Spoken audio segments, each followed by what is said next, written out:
Si San Pablo sa atong unang pagbasa ming hisgot nga ulipon siya ni Kristo. Kana nga maong deklarasyon kung kinasing-kasing mo resulta gyud sa binuhatan. Lingiyay mong tupad na ulipon ka ni Kristo. Lingiya ba? Niya, unsa may binuhatan ni San Pablo, gasigi siyag sangyaw, mahitungod ni Kristo. Kay ulipon man siya ni Kristo. Og sa mata sa Ginoo, nahimo siyang buutan nga tao. Samtang ang mga tao nga nagsigig simba didto sa templo, nahimong dautan sa mata sa Ginoo. Matud pa ni Kristo, pagkadautan, nagkuan biya sila, nagpunsisok biya gid sila. Magsigi man sila tan-aw, magsigi man sila dugok dito sa templo. Papareha sa taga Compostela ba? Sige yung simba, inig prosesyon, daghan kay mo kuyog, parehadtong niagi na tong prosesyon. Gahapon sa atong pista mas, astang daghana, abigin ako dili paigo atong pagkaon, pero may gani kay nanguli sa dang kadaghana. Guwap ato manguli na mura gitog tanagon si rumbuang tong atong pagkaon, pero nasobra gyud siya, daghang sobra. Nya nindot man tan-awon ang pangutana lang kadtong nanguyog sa prosesyon, kadtong nagpunsisok na purtindaghana pagka misa nato, pila ka buok adto ang ulipon ni Kristo.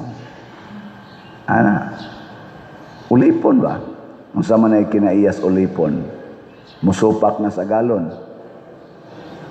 Musunod ra gyud bisan pag ang iyang kinabuhi iyang ibuhis para siyang agalon, basta ulipon. Pero kanang nanrabaho ra, kanang nitrabaho ra ba nang warta, adili na. Gitawag na ni Kristo og sinuhulan. Ang sinuhulan dili gid na muunong sa iyang agalon, ug moabot na kuno ang mga pagsulay, mudagan ra gid na kay sinuhulan ra man. Lain na sang lingi sa imong tupad na pilay suhol nimo. Pilay suhol nimo sa Ginoo. Unya unsa may atong timaan at kita mga sinuhulan, demanding ba mo na ang mga tao diri sa panahon ni Kristo mi-demand. Unsa ilang gidemand? Paghimog milagro aron magpaulipon minimo, mutuo minimo, paghimog milagro. Ako sugno kita mutuo kana mga tao maghimog milagro, labi maghiling, labi na jud makita taanang naan giyawaan nga ang liog motuyok nya moabot dayon ang usa ka tawo nga iya dayong priubiran mawagtang ding yawa, asos mura tag ulipon anang tawhana no, magsige na lang tag sunod-sunod bisag unsay yang isulti atong sundon, pero paghimo usag milagro mo na karon aron ta musikat paghimog milagro. Lain na sang lingi sa imong tupad na nakamilagro na ka. Nakamilagro. Oy, ang milagro magihisgutan ni Kristo lahi. Ingon siya, sama nga si Hunas nag-standby og 3 ka adlaw didto sa tiyan sa isda. Ang anak sa tao sad mag-standby og 3 ka adlaw ilawom sa yuta. Ang pruiba ni Kristo sa iyang pagkamanluluwas mao ang pagpakamatay. Muna ang makaluwas nga tinud-anay mao ang pagpakamatay. Si San Pablo na priso didto sa Roma, iya maning sulat didto sa Roma, taga Roma. Na priso sad siya didto og gipatay siya didto. Giputlas liog og mao toy iyang pagpakita nga ulipon siya ni Kristo kaabag siya nga manluluwas, kay ang sugo ni Kristo niya, isip ulipon, isangyaw ang maayong balita. Ug unsay may maayong balita, na ang kamatayon din his kalibutan, dili na angay kahadlukan, kay tuay pagkabanhaw nga naghulat. Gilingay mong tupad na okay na nimog mamatay. Sige na rabang linog, okay ra nimo mamatay. Magkaratol-ratol magani kag na kay kidney failure. Nainidool na ko pader. Ang ako yung taong anak pader. Nagsige nagkimo. Nako pila may stage stage 4 na pader niya. Duha mago nakabuki ang cancer. Nako ayaw na lang pag-solicit Duha nakabuk cancer niya. Stage 4 pulos. Kamo, magpakimo pa mo ayaw na lang. Usik-usik. Di ba? Ayaw na. Unsa may buhaton? Nya ningon sa densya nako, unya pa dir maghuwat na lang yung milagro nako. Ayaw sa paghuwat og milagro. Unsa may buhaton? Kamatay na. Kamatay. Matod pang San Pablo, mamiya ta aning lawasa. Mamiya ta. Kay kining lawasa lumalabay. Palabyan na. Palabyan na ba? Anong magsigi pa manggid ka diha? Hasta nang maglisod og lakaw, magsigi pag og hangyo padir, hilingi ko padir, hilingi ko. Nako kadugay ba ninyang mamatay? Pahiling. Lisod naglakaw, pahiling lang yapon. Hangtod na lang nagalisod nakaglakaw nga klaro na kayo ang timaan nga lumalabay na ka. Ang imong lawas na deteriorated na kay 90 anyos na ka. Healing pagyud ang imong gipangita. Tingali healing, pero healing sa imong attachment ni ining lumalabay na kalibutan. Kamatay na. Niya kanang imong mga budget, unsa may buhaton na ipalit og slot kana moy dili mo labay.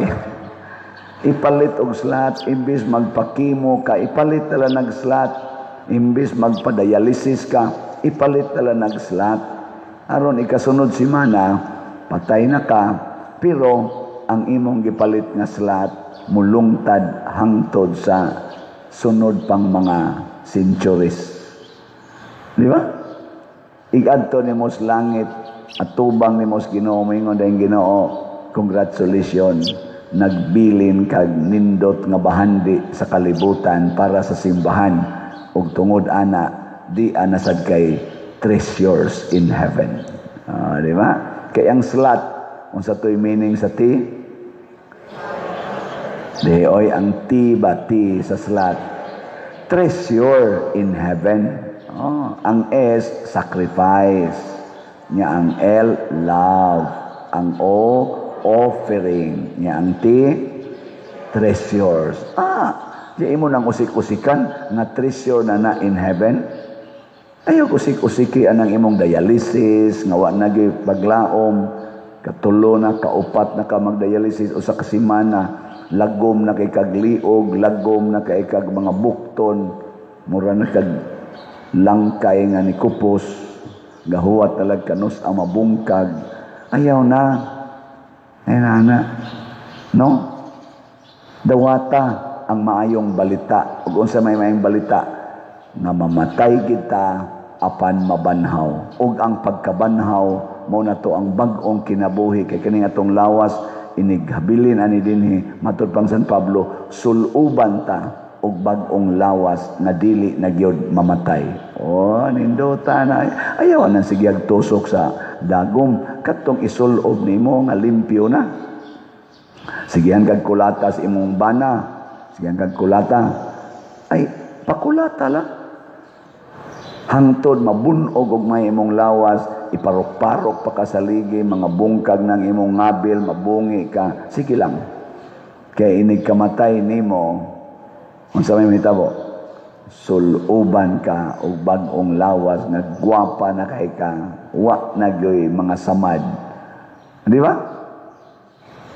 Nganong mura mamugwa ma-excited? mura lagi hinumog na nga hadlok, ala uy unsa mo din na, uy unsa mo din na, oh naunsa man taday ani. Mao na ang mahal nga Birhen Maria, karon magsugod man ni ang nobinaryo ni Pedro Calungsod sad magkuan man ang ato mga youth na giandam na nila altar magsugod sila silang nobina karon. Si Pedro Calungsod batan-on pa kay na. Wa maya siya unta kalaguti sa katong mga tao dito, katong chieftain. Ang gikalagutan katumang pari nga iyang kuyog kay nganong gibunyagan ang iyang anak. Pero iya mang gialihan ang pari. Di na siyang dagan. Di ka na mo hilabtan. Kaya kanina yung pari, ningon man siya nga, patyalan kog una kay ang pari may akong dipinsahan. Kinsa ninyo dinhi ang muliwat ni Pedro Calungsod na inyo jud kong dipinsahan kay kamo gyud magpakamatay. Bitas ang kamot be. Sige. Ya, isa-isa sa kamot di man gikampalit og slat gani. Dipinsahi ko, hutda o sagpalit inyong slat, hangtod mo mga matay. Ana, ni kamatay na ninyo, kay wa na mo'y kaon, liwat na mong Pedro Calungsod. No. Pero munindot ang simbahan. Muna si Pedro Calungsod, sa iyang kabatanon, gidipinsahan niyang pare, pero pagkahuman niya kamatay, gipatay man sa tong pare. Kaya ningon man sang pare, pagkamatay magani akong sakristan, ako na bahinoon. Gidawat sa pare ang bangkaw o ang sundang. Mutong hiwa-hiwain taon ni sila Mura sila ka na bang mga baboy bang giataro ba? Ana, niya gihug kunos dagat. Wa gyud makita. Pero nakita sila sa matas Ginoo. Munang na-enthrone sila isip mga santos. Ana, mauna ang gipasabot ni San Pablo nga maayong balita. Og tungod anang maayong balita, namatay si San Pablo, namatay si Pedro Calungsod, namatay si Lorenzo Ruiz, namatay si Santiago, ang atong patron dinhi. Gilas na lang lingi sa imong tupad. Ingna pakamatyan na nakong slat ni Father. Giing na. Ingna ako ng pakamatyan. Nindota gano na magpakamatay sa salat ba mamaligya niya mo palit. So ikasunod si mana hurot na niya tong salat nga grace tag 100 ragod na niya kani pag yung atong PPSC o kaning DPR maghuwat man sa taglinog, maghuwat man sa tag mga dagko kayong event. Una pamulugwa atong kwarta, una pata mangumpra ng mga para ipanghatod ngadto. Maghuwat pa ka ana, ayaw na lang. Ay huwat na nganong imo magyong paaboton na masunog ang balay, una pa nimo i-repair, di ba? Ayaw huwat nga mabungkag o sa imong balay, una pa ka mo repair. Ayaw huwat nga kining atong simbahan mo bati og maayo ang naong mga bungkag na ng lingkuranan, una pa gyud ka mo donate. Karon nga wa pa na mabungkag, ato na nang ilisan. Ang among desisyon sa atong team, sa consultants nato, sa mga PPC, PFC, o sa aning atong mga architect, murag na ami inkling na dili na lang na i-repair ang atong mga lingkuranan. Ato na lang ang ilisan. Nya kanang mga tarong-tarong pa nga makaya pa, ato nang ihatag ngadto sa mga kapilya. Okay ra mo? Na bantayan. Nya kada pamilya sa Compostela mo angkon og usa ka bag-ong lingkuranan. Okay mo ana? Ingka ayaw sa pader, ayaw sa. Oy, may lamumulingkod o niya. Igihan pa kay istanan tanawa mabago na to lingkuranan. Igihan na kay kaako ng lugar diha, ako ng lugar. Iwakli pa, irog. Ako ng lugar niya, di ra magpalit og slat. Ato ang gyapon ng islat-slat, no? Og dili maangkon og usa ka pamilya, tabangan og 5 ka pamilya, di ba?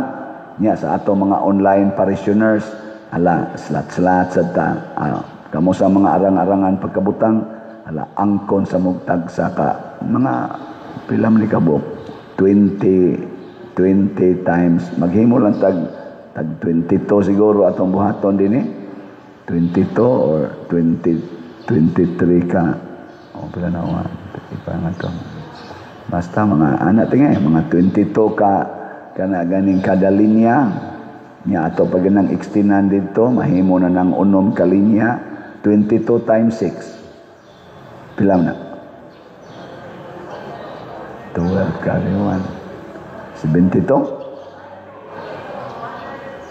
132. 132. Pila kabok pamilya sa Compostela? Ngi, tubag. Household. Abot ka mo din og mga 2,000. Household. Sobra. Mga 5,000. Tibuok ba? Barangay ba? Sana? Municipal. No? I-divide lang na siya. Yan ay ubang pamilya mo, angkon og tagsa, nasa ubang pamilya, magtabang, tag na po, kabuok. Inikabutang ang inyong bangko, direct pwede na magdungag kamatay. Doon na mo yung mga trono dito sa langit. Naon lang na nato pagkwintagod. Ako mo angkon man jud kog usa, siguro man gina. 100 ko ana lang, 31. Ya, kanarong na nagsimba din mo angkon sa mong taglima ka buok. Di na gani kaabot ngadto ganis dap-dap siguro, di na gani tingali kaabot ngadto sa tag-ubi, di na kaabot ngadto sa Mahagnaw, hurot-hurot na diri sa poblasyon. Di ba? Pero kani damgo ra gini wa gini kamatuoran. Naman tayo mga 271 ka subscribers, ibutang lang nato 1/4 ana mupalit. 1/4 ba? Mupalit og tagsa. Ana. Pila may 1/4 sa 270. Di sa mo kamo mo kwenta, bahala. So, dali raon ta kun ato lang yung hunahunaon nakitang tanan ulipon ni Kristo. Nakitang tanan sa paggamit nato sa atong bahandi, kwarta man, talento man, or oras man, gamito nato para sa lawas nga mistiko ni Kristo nga mao ang simbahan. Dali ra gyud kaayo. Unya kun ang tanang mga Katolikos Pilipinas, apil na ng ato mga politicians, naa ng panghuna-hunaan ang akong bahandi para ni sa community. Dali kay nila pagsulbad kining problema sa Pilipinas.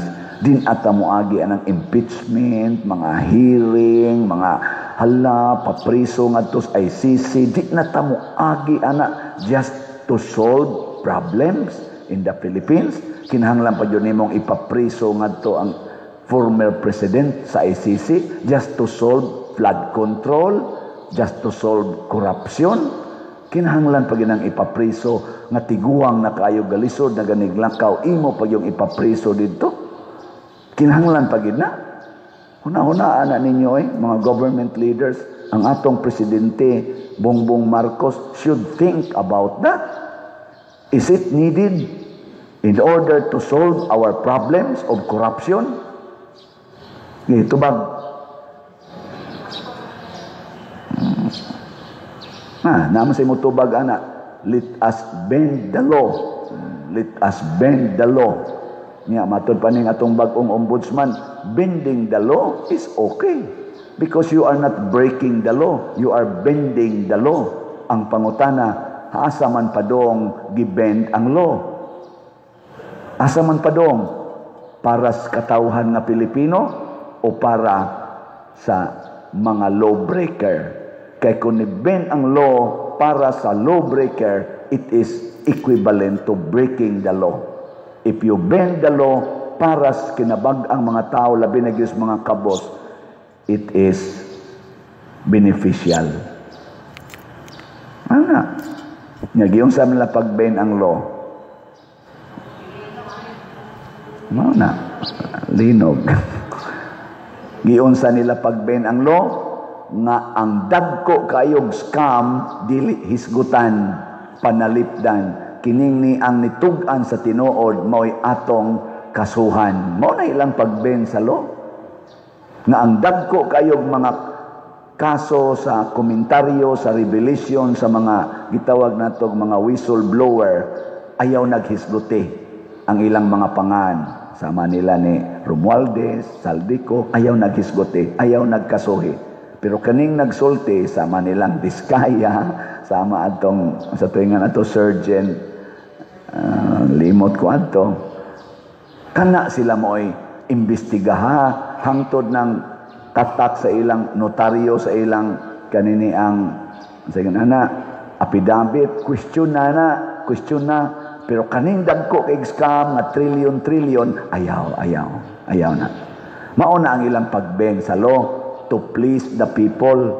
And who are these people? The people in authority. And that is very, very un-Christian. That is very ungodly. Mauna ampo ta nga unta kining atong mga leaders kay ato naman gini silang na elected. Pagbag-o na mo before mo abot ang panahon nga matod pa ni Kristo, moabot unyang panahon mubangon ang mga tao sa Ninibe og mosudya og mo-condemn kaninyo. Mubangon ang rayna sa habagatan kay iyang gisunod ang pulong sa Ginoo pinaagi ni Solomon ug ni apay labaw ni Solomon dinhi ang pulong ni Kristo. Ang Ninibe nagbag-o sa ilang mga sala naminaw sa pulong ni Propeta Jonas. Ug matod pang Kristo ni apay labaw ni Jonas dinhi ang iyang pulong nga nagdaog kaluwasan.